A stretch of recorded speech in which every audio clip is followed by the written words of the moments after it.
అప్పుడప్పుడు మనం వింటూ ఉంటాం, పులి దానికి ఆకలైనప్పుడు దాని పిల్లల్ని అదే తినేస్తూ ఉంటుందట.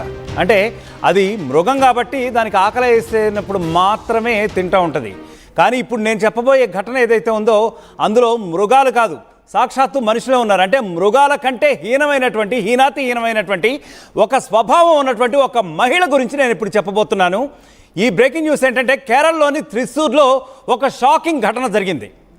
కన్నపిల్లల్ని పురుట్లోనే చంపేసింది ఆ కసాయి తల్లి. నిజంగా అది అమ్మతనమేనా? మృతదేహాలను కూడా ఇంటి వెనకాలే పాతి పెట్టేసింది, పురుట్లోనే చంపేసి. కనీసం ముక్కు పచ్చలారని కాదు, అది ఇంకా చాలా లేట్ వర్డ్. నిజం మాట్లాడితే ఇంకా కనీసం కళ్ళు కూడా తెరవలేదు. వెంటనే పుట్టిన వెంటనే అసలు ఈవిడ తల్లేనా అనిపిస్తూ ఉంది. ఎందుకంటే ఇదిగో ఆ మహాతల్లి ఈవిడే. నిజంగా తల్లి అనే తనానికి మచ్చ తెచ్చినటువంటి ఇటువంటి మహిళలను చూస్తూ ఉంటే సభ్య సమాజం ఏమనుకోవాలో నాకైతే అర్థం కావట్లేదు. పురుట్లోనే చంపేసింది. ఎందుకు చంపేసింది ఆ వివరాలన్నీ కూడా మీకు ఇప్పుడు వివరించే ప్రయత్నం చేస్తాను. మృతదేహాల్ని ఇంటి వెనకాలకు కూడా పాతిపెట్టిందట. ఆ తర్వాత 4 ఏళ్ల తర్వాత ఆ అస్థిపంజరాలు తీసుకుని పోలీస్ స్టేషన్లో తన ప్రియుడు లొంగిపోయాడట. అసలు కథలోకి వస్తాను. ఇప్పుడు జరిగింది ఏంటంటే, కేరళలోని త్రిశూర్లో ఈ షాకింగ్ ఘటన జరిగింది 2020లో. మామూలుగానే మళ్ళీ ఇది సామాజిక జాడ్యమే, సామాజిక మాధ్యమాల ద్వారా వచ్చినటువంటి జాడ్యం ఏదైతే ఉందో, ఈ సోషల్ నెట్వర్క్లు, ఫేస్బుక్లు, ఇన్స్టాగ్రామ్లు, వీటి ద్వారానే పరిచయం అయ్యారు. ఎవరు? 2 అవివాహితులు. వీళ్ళిద్దరి పేర్లు, ఈ మహానుభావులు ఇద్దరి పేర్లు కూడా భవిన్ అనీషా అట. భవిన్ అనీషా. ఇంకేముంది, మామూలుగానే ఇద్దరికి పరిచయం అయింది. అందులో ఆపోజిట్ సెక్స్ కాబట్టి ఆటోమేటిక్గా అట్రాక్షన్ పెరుగుతూ ఉంటుంది. ఎప్పుడు కలుద్దాం అనే అంతవరకు వెళ్ళిపోయింది. ఆ తర్వాత ఈ ఇద్దరు కూడా అవివాహితులే అని చెప్పి ఇద్దరు కూడా పరస్పరం తెలుసుకున్నారు.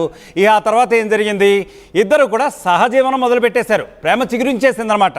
అవును మరి, ఎందుకంటే ఇట్లాంటి కర్కశ హృదయాల మధ్య ప్రేమ చిగురించింది. ఇది కూడా ఆశ్చర్యకరమైనటువంటి విషయమే. తర్వాత ఇద్దరి మధ్య ప్రేమ చిగురించింది. 2020లోనే ఇద్దరు కూడా కలిసి సహజీవనం మొదలుపెట్టారు. అంటే there was no legal process of getting married, simply they have started living together. సహజీవనం మొదలుపెట్టారు. ఇంకేముంది, సర్వసాధారణంగానే సహజసిద్ధంగానే ఆ అమ్మాయి గర్భం దాల్చిన తర్వాత 2021లో మొదటి బిడ్డ పుట్టినట్లుగా మనకు సమాచారం అందుతోంది. మొదటి బిడ్డ పుట్టిన తర్వాత అప్పుడు ఆవిడికి తెలిసింది ఏంటంటే, సమాజం ఏముంటుందో, మనం ఇంకా పెళ్లి కూడా చేసుకోలేదు, ఇంకా చుట్టుపక్కల వాళ్ళందరూ కూడా ఏమనుకుంటారు. ఎందుకంటే ఒకే చోట సహజీవనం చేయడం మొదలుపెట్టారు. చుట్టుపక్కల నైబర్స్తో చాలా పరిచయాలు ఏర్పడ్డాయి. వీళ్ళందరూ కూడా ఏమంటారో, వీళ్ళకి అనుమానం వస్తుందేమో అని చెప్పేసి సహజీవనం చేస్తున్నాం, లివింగ్ రిలేషన్లో ఉన్నామని తెలుసు, అయినప్పటికీ పెళ్లి చేసుకోబోతున్నాం అని చెప్పి చుట్టుపక్కల వాళ్ళు నమ్మించారు. వాళ్ళిద్దరూ కూడా సమీప బంధువులే అని చెప్పారట. పెళ్లి చేసుకోబోతున్నాం త్వరలో. ఇట్లా కొంతకాలం, అంటే అఫ్కోర్స్ కొంతకాలం కాదనుకోండి, చాలా కాలం నుంచి ఒక 3-4 ఏళ్ళ పాటు నెట్టుకుంటూనే వచ్చారు. ఆ తర్వాత జరిగింది ఏంటంటే, ఆమె గర్భం దాల్చిన తర్వాత సో ఆబ్వియస్గా సహజ సిద్ధంగా, ఎందుకంటే స్వాభావికంగా పొట్ట ఎత్తుగానే కనిపిస్తూ ఉంటుంది. సో చుట్టుపక్కల నైబర్స్ అందరూ కూడా రైట్, గర్భం దాల్చిందా అని చెప్పి కొంత అనుమానం అయితే వచ్చింది. అయినా మనకెందుకు లేని ఆ పక్కన ఉన్నటువంటి ఒక నైబర్, ఒక ఆవిడ చూసి చూడనట్లుగా వదిలేసింది. సరే, ఇది ఒక యాంగిల్, దీని గురించి తర్వాత చెప్తాను. ఇప్పుడు జరిగింది ఏంటంటే, ఆ అమ్మాయి గర్భం దాల్చిన తర్వాత 2021లో మొదటి బిడ్డని కన్న తర్వాత మనం అసలే చుట్టుపక్కల వాళ్ళందరికీ కూడా పెళ్లి చేసుకోలేదని చెప్పాం. మరి చుట్టుపక్కల వాళ్ళందరూ ఏమనుకుంటారో, మన గురించి తప్పుగా అనుకుంటారు. ఇవన్నీ కూడా అనుకుని ఆ అమ్మాయి ఏం చేసిందంటే, ఎప్పుడైతే పుట్టాడో అదే రోజున అతి కర్కశంగా, పాశవికంగా, ఇంకా నిజం చెప్పాలంటే అమానుషంగా, అసలు తల్లేనా అని అనిపిస్తూ ఉంటుంది ఇది వింటూ ఉంటే. ఆ పుట్టిన బిడ్డని గొంతు నులిమి చంపేసి ఇంకా ఏం చేసిందో తెలుసా? ఇదిగో ఈవిడే ఏం చేసింది, తీసుకువెళ్ళి ఇంటి వెనకాల పూడ్చిపెట్టింది. ఆ తర్వాత ఈ విషయం నలుగురికి మళ్ళీ తెలియకుండా కూడా మేనేజ్ చేసుకుంటూ వచ్చింది. ఆ తర్వాత మళ్ళీ వీళ్ళ సంసారం వీళ్ళు చేస్తూనే ఉన్నారు. అంటే ఇది ఒక రకంగా చెప్పాలంటే ఇల్లీగల్ సంసారమే అని చెప్పచ్చు. సో ఇట్లా చేసుకుంటూనే వస్తున్నారు. మళ్ళీ 2024లో 2వ బిడ్డను కూడా కనేసింది ఇదే క్రమంలో. అయితే ఈవిడ ఎప్పుడైతే ప్రెగ్నెన్సీగా ఉందో, డెఫినెట్గా చుట్టుపక్కల వాళ్ళు సాధారణంగా అబ్జర్వ్ చేస్తూనే ఉంటారు. అది మంచి కానివ్వండి, చెడు కానివ్వండి, మనం ఒక విషయం గుర్తుపెట్టుకోవాలి. మన మంచి అయినా చెడైనా చుట్టుపక్కల సమాజం అనేది మనది 1000 కళ్ళతో అబ్జర్వ్ చేస్తూనే ఉంటుంది. మనం ఏదో పిల్లి కళ్ళు మూసుకుని పాలు తాగినట్టుగా మనం ఏదో అనుకుంటూ ఉంటాం. ఎందుకంటే మనం ఎవరో అబ్జర్వ్ చేయట్లేదులే, మనం ఎన్ని అరాచకాలు చేసినా కానీ, ఎన్ని అనాగరికమైనటువంటి పనులు చేసినా కానీ మనల్ని ఎవరో అబ్జర్వ్ చేయలేదులే అనుకుంటూ ఉంటాం, రైట్? కానీ ఎప్పుడు కూడా సమాజం ఒక కంట మనల్ని అబ్జర్వ్ చేస్తుంది అనే దానికి ఒక ఉదాహరణ ఇది. సో 2024లో ఇదే క్రమంలో ఆమె రెండో బిడ్డను కూడా కంది. ఎంతైనా పాశవికమైనటువంటి నేచర్ కదా, ఇందాక చెప్పుకున్నట్టుగా మొదటి బిడ్డనే, తొలిచూరు బిడ్డనే అతి కర్కశంగా పాశవికంగా గొంతులను మీద చంపేసి వెనకాల పాతి పెట్టింది. రెండో బిడ్డను కూడా సేమ్ అలాగే చేసింది. రెండో బిడ్డను కూడా చంపేసింది. ఈ ప్రియుడు భవిన్ అన్నట్టుగా మనకు తెలుస్తుంది ఇక్కడ. అయితే ఈ భవిన్తో కలిసి మళ్ళీ మామూలుగానే సాదాసీదాగా రోజులు గడుపుతున్నారు.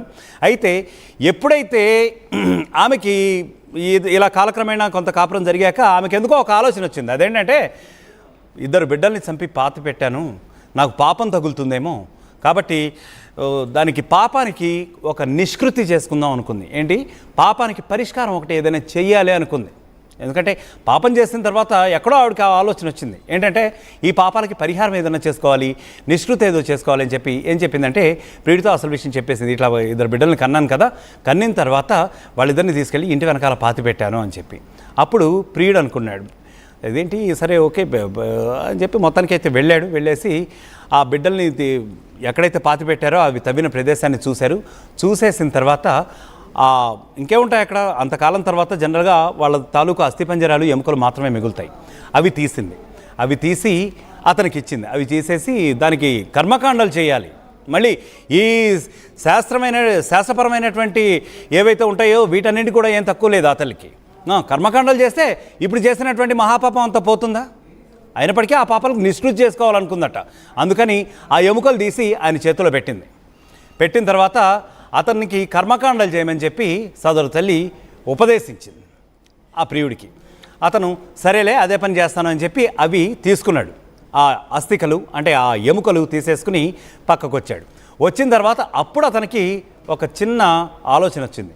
అదేంటంటే, బేసిక్గా ఒకవేళ ఈమె ఇప్పటికే ఇంత ఘాతకం చేసింది ఒక తల్లిగా, సరే మేమిద్దరం కలిసి మంచో చెడో, కరెక్టో రైటో మొత్తానికి కాపురం అయితే చేసాం.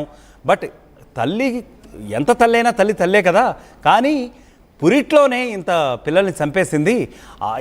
ఇట్లాంటి ఆడమనిషి ఎంతటి ఘాతుకానికైనా మరి ఒడిగట్టుతుందేమో, ఫ్యూచర్లో నన్ను కూడా వదిలేస్తుందేమో అని ఒక రకమైన పాజిటివ్నెస్ ఫీల్ అయ్యాడు అతను.